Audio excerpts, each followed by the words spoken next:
This message is part of the teaching provided by House on the Rock Fellowship, a church caring for the Miami Valley region. Before you listen, be sure to access the notes in the download section of the message page. Have a Bible ready. Thank you for being our guest. It all seemed to start over who owned a pig. A feud that would last decades between the West Virginia Hatfields and the Kentucky McCoys. In 1878, there was already stress between the two clans because of what had happened and transpired through the Civil War and who was allegiant to the Confederates and who was allegiant to the Unions. But when a McCoy killed a Hatfield and a pig was in the middle, an all-out war started. And it was all on the crazy train. And they were barreling down that track as fast as they could possibly go. Full steam ahead. Both sides regularly killing and beating and kidnapping the other side. At one point, one McCoy woman ran off and had an affair with a Hatfield boy. That didn't help. It got so bad that the state governors had to get involved and call out the militia to help settle down what had happened between these two clans. Decades in the brewing, decades in the fighting, decades in the warring. And it wasn't until 1891 both families decided to call a truce between the two of them. Now, from what I am told, they'll actually get together and have family reunions together.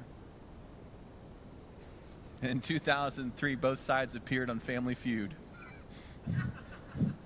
They invented the term Family Feud. But it takes decades of healing and talking and walking and crying to get to that place, doesn't it? Because once you get on the crazy train, it's really hard to slow that thing down. Anger can get it going. Sorrow, sadness, depression can get it going. Do you know what it means to get caught on the crazy train? You know that feeling? Someone says something that sparks something and off we go. For some, it lights a fire of rage. For others, it turns into cold depression and withdrawal. But it affects everyone around you. It can turn a simple family evening into a train wreck. Can't it? Yet the Apostle Paul said, let your attitude be like that of Christ Jesus. How you respond, how you treat others, let it be the way Christ responds. Let it be the way that Jesus acts. Let your attitude be like that. To another church, you say, you can be angry. You can be mad. But don't you sin in the process. Let your attitude be like that of Christ Jesus. Maybe we would all say at times our emotions have gotten the better part of us, and wreckage was serious. Can anyone testify to that? I've done a whole lot of hurt because I hopped on the crazy train. Something got broken and someone was broken as a result. Something got kicked and relationships were pushed away. Something was said and something was done. And like a long line of train cars that is your family and everyone attached to you, you took everyone spinning, you took everyone flying, and you wrecked, and they experienced the wreckage. Such is life on the crazy train. Keeping our feelings under control is a part of becoming more like Jesus. Tempering, not losing our temper. Learning how to let out steam versus blowing our lids. Can you imagine Jesus with anger issues? Could you imagine a Jesus who had anger issues? Who had forgiveness issues? Who had depression issues? Can you imagine a Jesus with anxiety disorders? Can you imagine that kind of Jesus? The disciples come up to Peter. Hey, where's Jesus at? He won't come out of his room. The Pharisees said something last night and it made him sad. And so he's eating Doritos and watching Golden Girls. Can you imagine Jesus like that? Can you imagine Jesus I mean, yeah, we have this image of Jesus, and sometimes we like to justify our own actions. Well, Jesus got mad at the temple and he was flipping tables.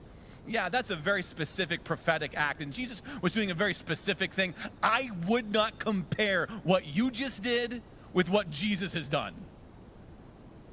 But could you imagine if Jesus had anger issues? Like something out of a Marvel movie where he just gets mad, snaps his fingers, and you're gone. Or like an Indiana Jones movie and he just melts your face.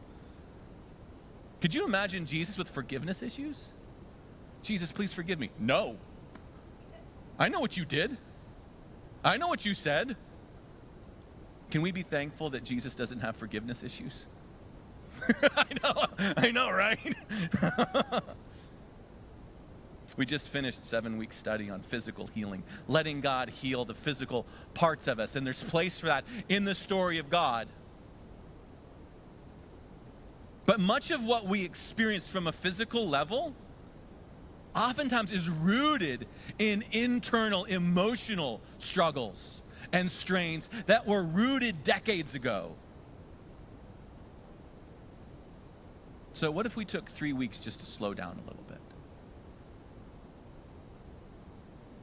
This week to look at someone who seemed to know how to stay on track emotionally.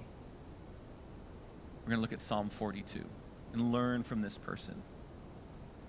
Next week, we're going to be out there celebrating. What time's church next week? Yeah, where is it? Here. Here. It's not at Bador's Farm. It's not some other place. We're here. What time? 11. How many gatherings? When you show up at Bador's Farm at 9 o'clock and want to know where the picnic is, I will laugh at you over the phone. I'm just saying, no, I'm good. It'll be a great celebration. It's going to be wonderful. Meal's going to be catered, bounce house, Kona Ice. It's going to be a great time of song and celebration. After that, we're going to talk about why we get derailed by anger when we come back. And maybe for you, that's the thing. You know what you can do when you get angry. Get a little Bruce Banner going. And then I'm going to step back for a week, a little family vacation. Aaron Gosser's going to talk. Last time it was Jesus Burger. This time it's Holy French Fries. I'm just kidding. I'm just busting on you, man. What is it? Jesus Burritos. Keeping it all wrapped up. Yeah, right? Holy Nachos. Holy Nachos. Yeah, no. But he'll be speaking. And then when I come back, we'll do the last part, which is being derailed by sorrow and sadness. For some of us, the issue is like, ah! For some of us, it's like, The psalmist talks about both of those. So if you would, all together, let's look at Psalm 42, 1 through 11. Psalm 42, verses 1 through 11. How do we stay on track? How do we not get derailed by our emotions? What do we do with our emotions? Psalm 42, I'm going to read verses 1 down through 11. You follow along. You can follow up on the screen. You can follow in your copy. I really encourage people to bring a Bible. Let me read for you.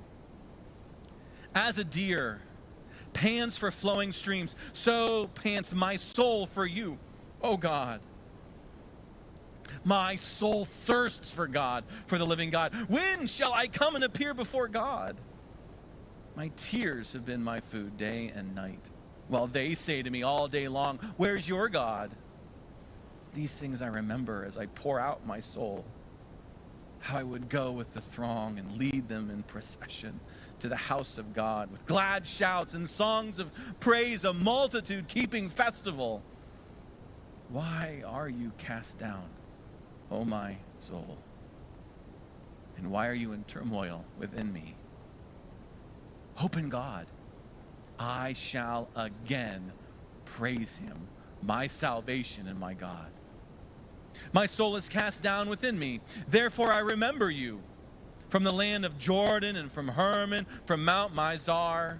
Deep calls to deep at the roar of your waterfalls. All your breakers and your waves have gone over me. By day the Lord commands his steadfast love, and at night his song is with me, a prayer to the God of my life. I say to God, my rock, why have you forgotten me? Why do I go mourning because of the oppression of the enemy? As with a deadly wound in my bones, my adversaries taunt me, while they say to me all the day long, where's your God? Why are you cast down, O my soul? And why are you in turmoil within me? Hope in God, for I shall again praise him, my salvation and my God. In your notes together, let's make some observations. The first one is this: people with lives on track, not derailed by their emotional responses. They reflect on their feelings. They reflect on their feelings. Let's write that down together.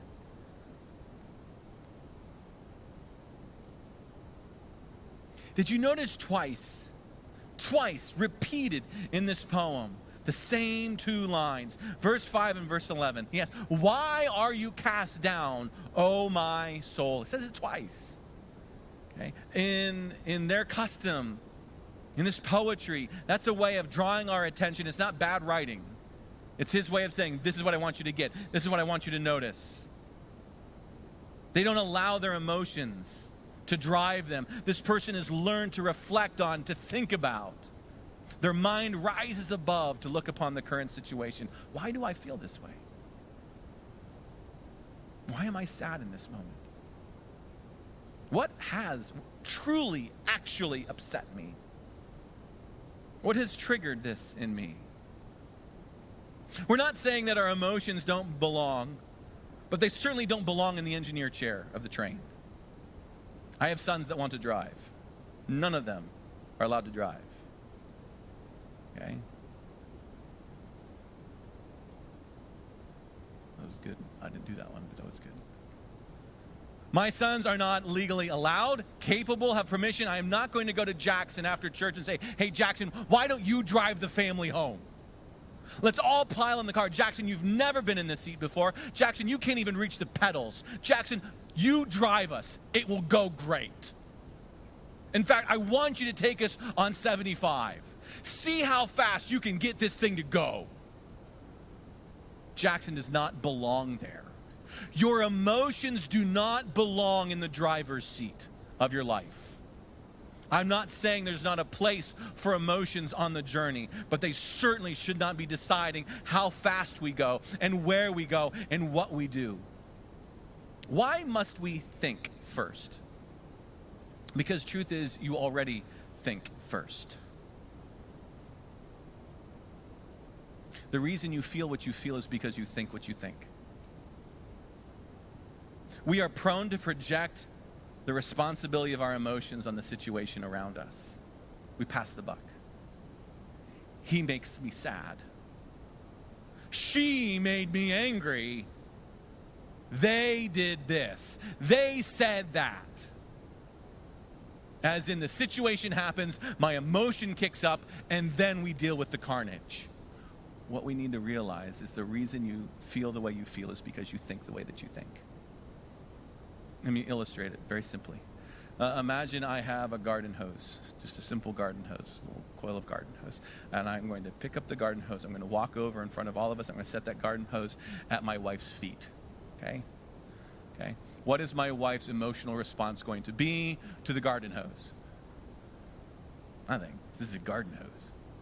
She's not going to freak out over the garden hose. Just a garden hose at her feet. Imagine, if we will, now she is in the backyard in the tall grass. And all of a sudden she steps on something and she looks down at this coiled thing. And she has concluded what? How will she respond? What's the feeling going to be? Fear, anger, whatever the host of heaven might decide to channel through her in that moment. Okay? It's just a garden hose. Why is she responding emotionally the way that she's responding emotionally? She's feeling the way she feels because she is thinking the way she thought. She thought it was A, and so she that. We always think before we feel. If we don't like the way we are feeling, we need to change the way we are thinking. This person has learned to reflect on, why do I think this way? Why do I feel this way? What's going on? What has led me to the place where I have concluded this? The wise person slows down to ask, why am I feeling this way?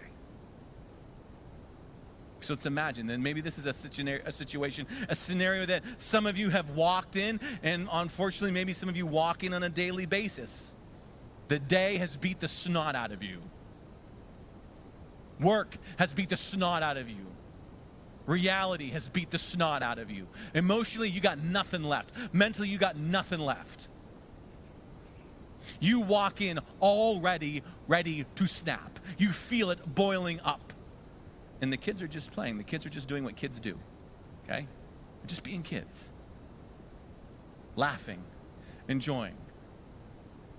And everything that comes out of their mouth, you can just feel it. Your toes are curling. You're beginning to. It is that boiler pot on that engine, and it's about ready to blow gaskets. All of a sudden, one of them bumps one of the kids. And they bump a table, and it knocks a picture frame on the ground. Option one. We let our feelings drive the train. We snap. We scream. And like that picture frame, we break our kids in the process. How many of you are aware of option one? I'm not saying you do it. I'm just saying you know that that's there. It's possible. You know of people that might option one sometimes. Okay, got it. Option two. Option two. You're like the poet here. And you reflect. You feel it, and you're like, whoa, whoa, whoa, whoa, whoa, whoa, whoa. Why do I feel this way? What am I thinking? What's going on? I'm about to scream at my kids, and they're just enjoying life. They're just laughing. Yeah, accidents happen and things get knocked over. Why am I targeting them? What has brought me to this place? Is it control issues? Is it self-worth issues? Is the problem really something at work? Is the problem really something with my spouse? Is the problem really something in the bank account? Is the problem really something with God? If that's the issue, why am I about to unleash on them? Reflecting does a few important things in my experience. It immediately puts the brakes on the emotions that are ready to jump in and push that throttle forward and see what that train can do. Yee-haw! Let's see what's going to happen. It immediately sabotages that habit. It gives us, it creates space to ask questions when I begin to reflect. It gives me a chance to see, hey, this is how I'm going to respond. Does that equal the issue? Okay, they knocked over a picture frame. The picture frame's not even broken. I was going to take their heads off. Is that align? Is that right? Is that best? And it actually puts you back in the driver's seat of the situation and not your emotions. I know for some of us, we're talking a lot about conditioned responses. And there's some real difficult things to unlearn. But we have to learn to slow down and reflect and step away sometimes. On a scale of 1 to 10, next to that fill-in, give yourself a grade. Next to that fill-in, 1 to 10. No one's looking, no one's peeking, it's just your number. How do you do? How well you are reflecting? 1 to 10. If you want to take a little bit farther, what would your spouse say? What number would your spouse give you? Your significant other, your boyfriend, your girlfriend. What would your kids say?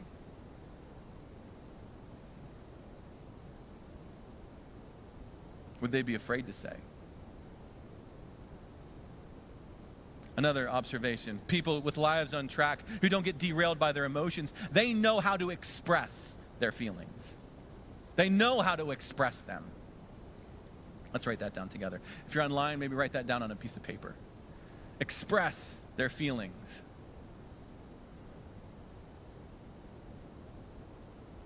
Research project from the University of Michigan did an 18-year-long study. 18-year-long study. They followed 700 people. This is one of the conclusions that they came to. Women who suppress their anger until a boiling point are 3 times more likely to die early from anything.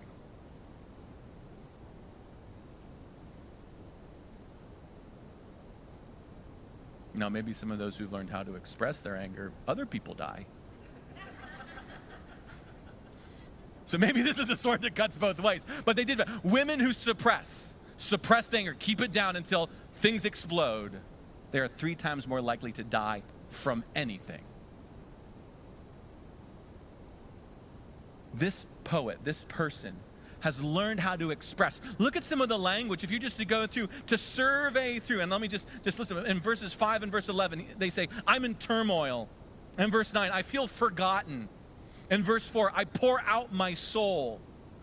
Let's drill down on this one. Verse 2 and 3, if you look at your copy, verse 2 and 3, and maybe Lola can bring up some. In verse 2, he says this, my soul thirsts. See that? My soul thirsts for God, the living God. And then look at verse 3. Lola, bring up verse 3. Okay, my tears have been. See, that's kind of parallel. They kind of go together. They feel like they belong. Right in the middle of that is this line. When shall I come and appear before God? It's called an interjection. Okay? It's a very emotionally written phrase. It's basically an outburst. You know those outbursts. Oh, come on! Seriously!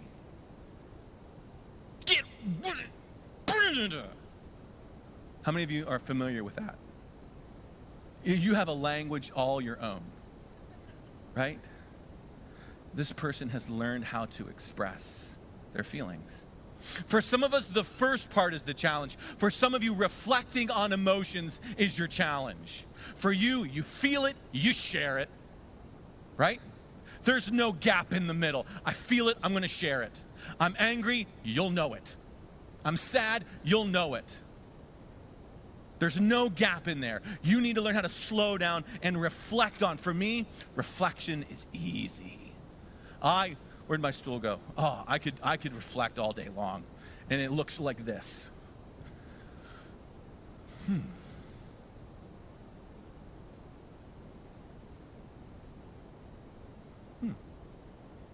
Kids walk by. My wife will walk by. The world goes by. I have no difficulty sitting and thinking about what I'm thinking about what I'm feeling. I'm just built that way. I'm wired that way.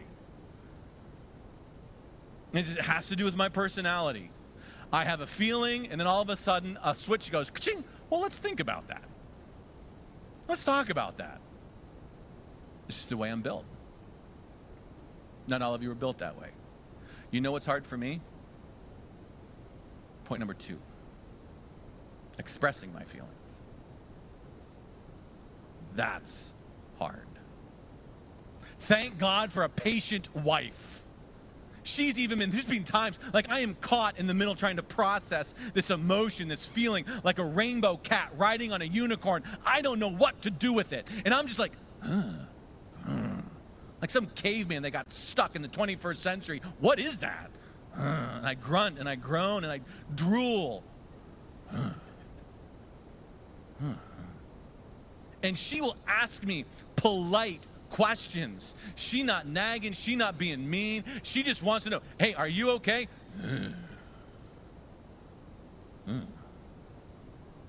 It's difficult for me to express my feelings. Maybe some of you know people like that.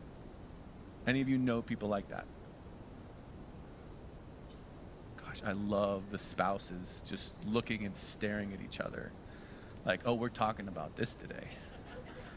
It's getting on. Did you write that down? Let me write it down for you. The context of this poem, some people think was written by David at a very, very difficult time in his life.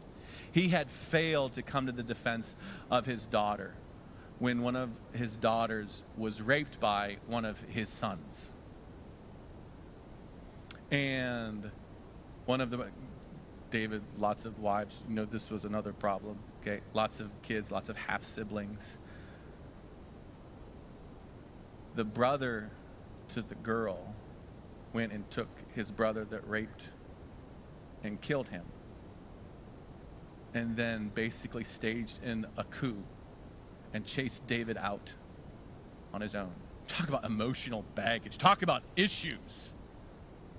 And yet within all of that, David seems to have, maybe reflecting back, he captures and expresses his emotions. I feel like a deer on the run from hunters. Tears are my food. I feel like I'm caught in a storm at sea and I'm being tossed against the rocks like water spouts churning and spinning, and I'm crashed upon the breakers. This is my soul. I get, for a lot of us, that's beyond any of us from an articulation. Like, you ain't spouting out poetry like that when you share your feelings. It's a little bit beyond. So let's not make it complicated. 3. I'm sad. No, don't write anything down. This is something else. 3 things. You guys are good. It's like, oh, I'm gonna do that. I'm sad. I'm mad. I'm hurt. You can cover a lot of ground with those 3 words.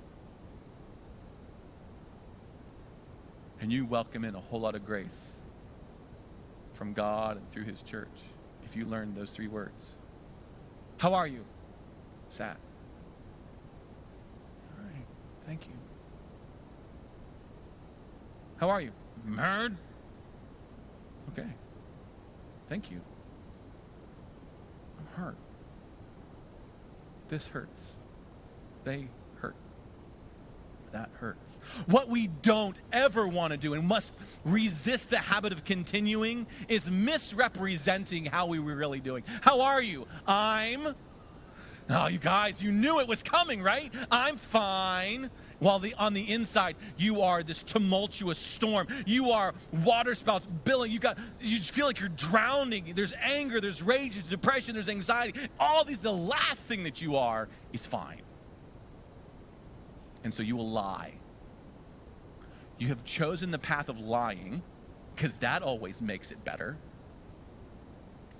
Lying to someone who cares enough to ask, and that's special. If you have someone who actually asks, that's special. You've decided to lie to them and push them away under the belief that this will fix it.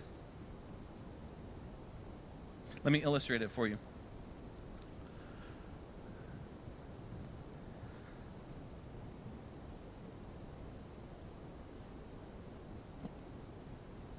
A song came out, early 80s.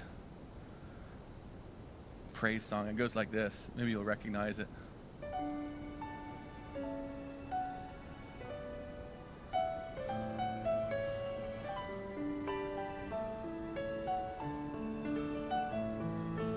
As the deer panteth for the waters, so my soul longeth after thee. Maybe you recognize that song? I think some of you recognize that. Isn't it beautiful? It's a pretty song. You alone are my heart's desire, and I long to worship thee. So pretty. Such a pretty song. Based on Psalm 42. As the deer pants for the water, so my soul longeth after you. Completely misses everything that the poet actually said. Look at what he's saying. I feel like my life is a shipwreck. I feel like I am in the middle of a storm. I am exhausted. I am drained. I'm like a deer running for its life. That's what's going on the inside. Hey, how are you doing?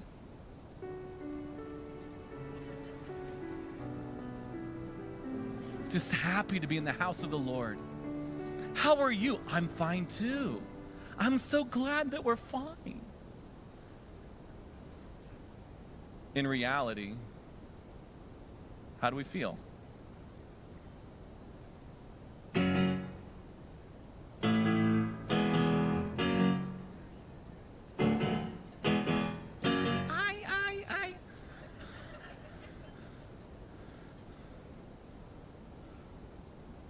Some of you have no idea why that was entertaining. But you're afraid if you don't laugh, then people will know. But that's okay.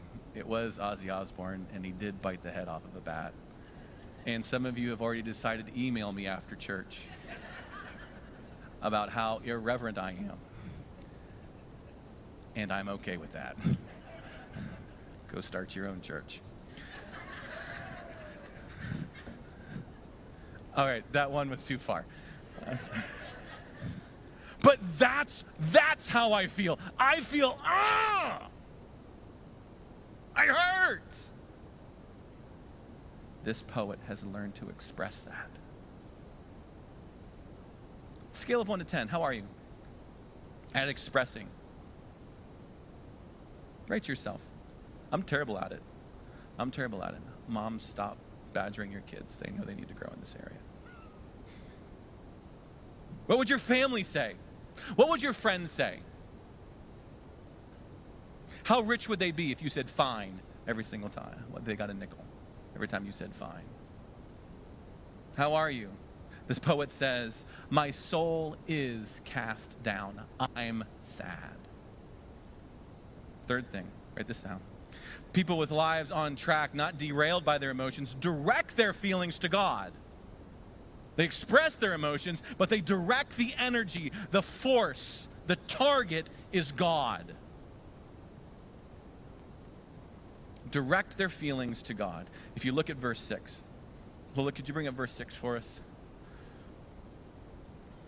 He asks, he responds, my soul is cast down, therefore I remember you. That's where the energy goes. That's where the force goes. That's where the anger goes, the sadness goes. He's angry towards, he's sad towards. She's not going to unleash on her kids. She's not going to unleash on her spouse. He's not going to unleash on his employees. He's not going to unleash on his boss. He's not going to unleash on the bottle. They're okay with the tension. If you look at verse 9, I say to God, my rock, why have you forsaken me? Talk about being emotionally okay. Talk about being okay with God. They are okay with the mystery. God, I know you're my rock. God, I know you're dependable. I really feel like you've left me hanging. I really feel like you've forgotten me. Verse 2, where are you at, God? Here's a person mature in their relationship with God, that they know God welcomes their pain, welcomes their anger, welcomes their frustration, welcomes their tears. His arms are big enough. Ear open, eye seeing. They're not going to unleash on their family. They're driven to God's presence. Yeah, a real complexity and a real mystery here. And they're okay with the complexity. They've grown into that. And I know for a lot of us, I'm not in that place. Like, God, you said this, I feel this. We got issues. Or like, God, I don't even know that we can have that conversation. Like I said, I have a hard time expressing my feelings. Men, we need to grow in this area. Guys, we need to grow in this area.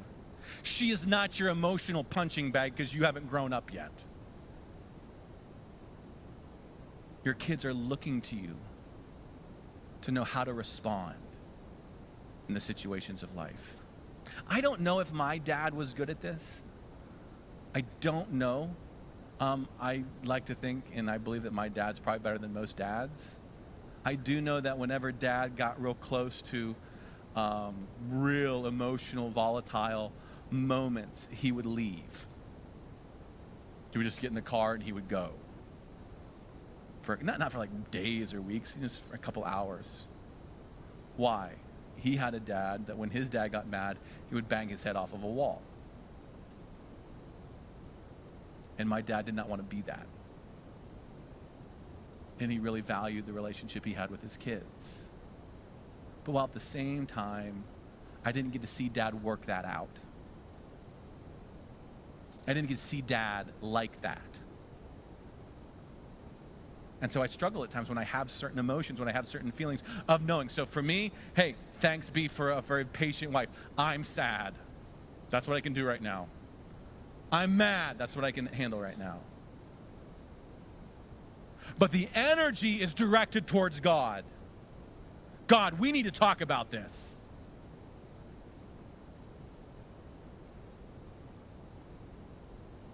God, I know what's going on, and I know how they've disappointed and they've hurt me, but you and I need to talk about it.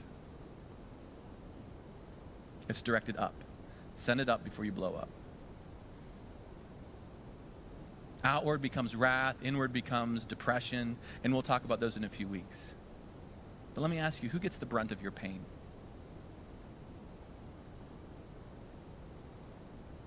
Who gets the brunt of your pain? And maybe that's something that we need to repent from.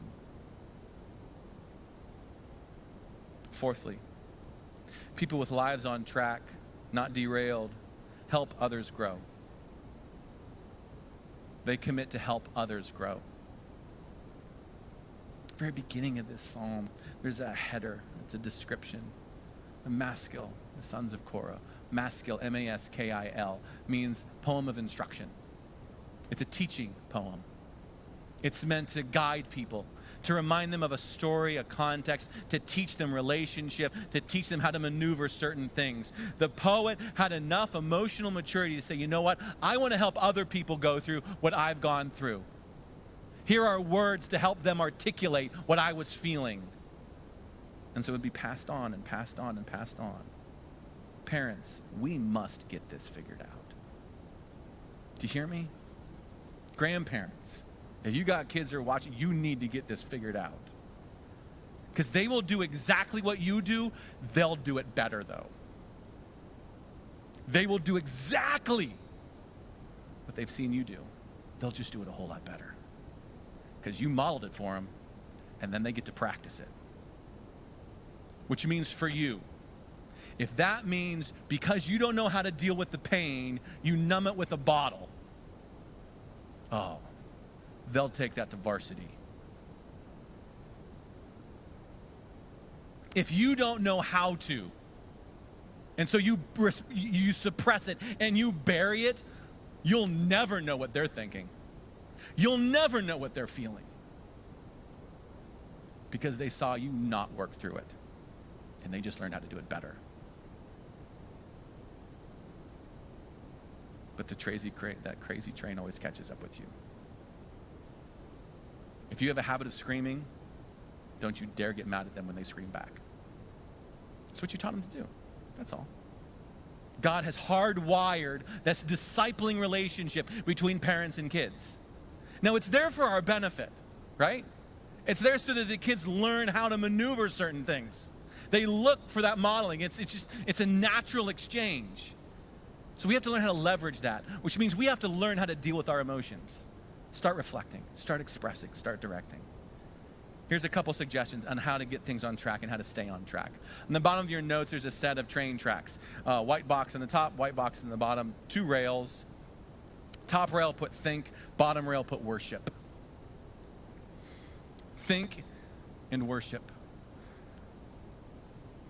Just like that. Thanks, Lola. Think. What does that mean? You have 3 seconds. You have a 3-second window before your emotions hop in the engineer's seat and drive that train. 3 seconds to respond. 3 seconds to short circuit. 3 seconds to step in and say, whoa, time out. Can we talk about this? In the same way you got about 3 seconds when you deal with any temptation, any response that comes your way. Oh, you're good. Fast. That's awesome. That's good. Thumbs up. Thumbs up. 3 seconds to decide, I'm going to step back, I'm going to look at this, I'm going to think about this. I'm going to figure out what the best response is. 3 seconds to grab the brakes and to walk away. Because your response is on you. No one makes you angry. No one makes you sad. We need to start thinking about what we're thinking about to figure out why we're feeling the way we're feeling. You never have permission to beat others because of your own brokenness, to make others suffer. the hands of your own sadness. The Apostle Paul talks about taking every thought captive, renewing your mind, intentionally saying, I am going to get into this. You got 3 seconds. We'll talk about this more and more over the next couple of weeks as we come together again. The poet said, my soul is downcast, therefore I remember you. There's a worship response. Her goal is to come before God again. He remembers, she remembers, leading the crowds in song and dancing and delighting in the presence of God, of walking in the love of God. That's why twice he asks, twice she asks, why do I feel this way? Hope in God. Hope in God. I look to God's deliverance. I sing of God's love, who loves me during the day and remembers me at night. I offer up a word of prayer to him. This poem itself is a declaration of God's love and presence in the middle of great emotional pain. Salvation, great, so great is his salvation. And this is real guttural worship. This is real tears. This is real anger. This is real hurt. It's where words give way to groans, and groans give way to crying, and crying gives way to just an all-out exasperation before the presence of God. Falling there. Because sometimes there just aren't words.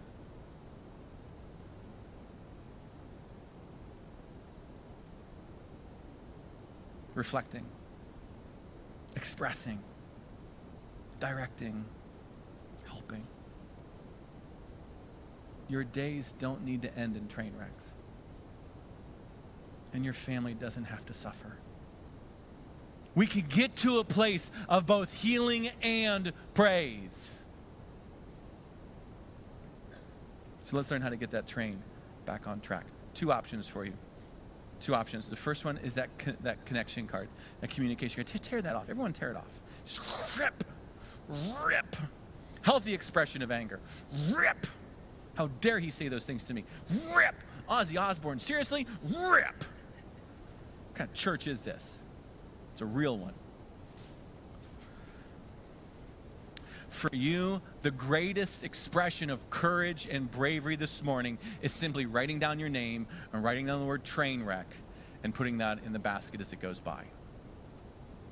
Maybe for you, you know how bad it is. And you have a pretty good idea that others are starting to find out too.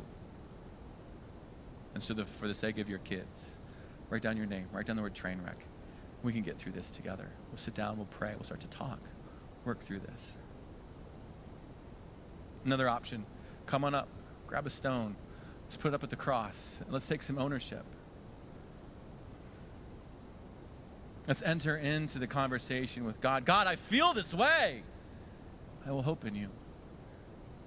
Myself, elders, spiritual moms, fathers, I'd love to just sit and talk with you and begin the journey of healing. Begin that process. Artists, would you come up? There's a third option. There's a third option. I forgot this one. It's not do anything. And you know how that ends, don't you?